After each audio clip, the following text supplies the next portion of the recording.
So we're going to get this done, I hope, but we're not cocky about it. We're not overconfident. It's going to take a lot of work.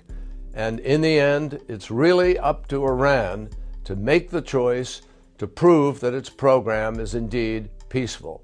John Kerry is in Munich, meeting with Iran's Foreign Minister Javad Zarif for talks over Iran's nuclear program. The deadline for a political agreement is March 31st. We are willing to take concrete measures to guarantee that our nuclear program will always remain peaceful.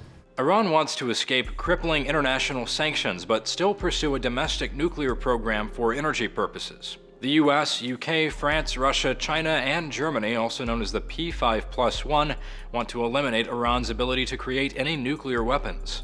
The talks have not gone smoothly. 2 deadline extensions have been made to the Joint Plan of Action, which was originally supposed to conclude last July.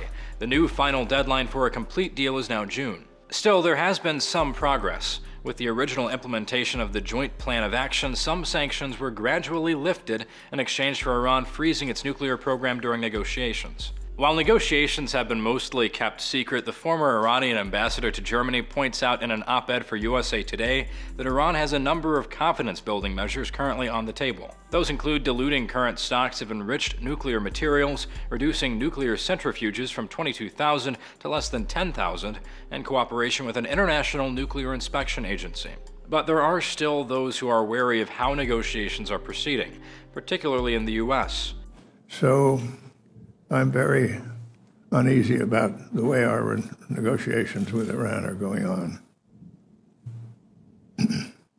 I think it's not a bad thing if they're reminded that sanctions can be put on and will be tough. The Washington Post's editorial board is among those concerned, suggesting the U.S. is giving up too much on its end by both tolerating Iran's nuclear program instead of outright ending it, and not countering Iran's influence in the area.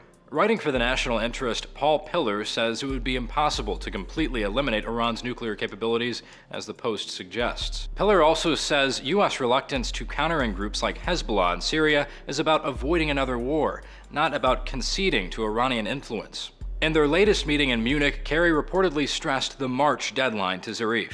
For Newsy, I'm Zach Toombs.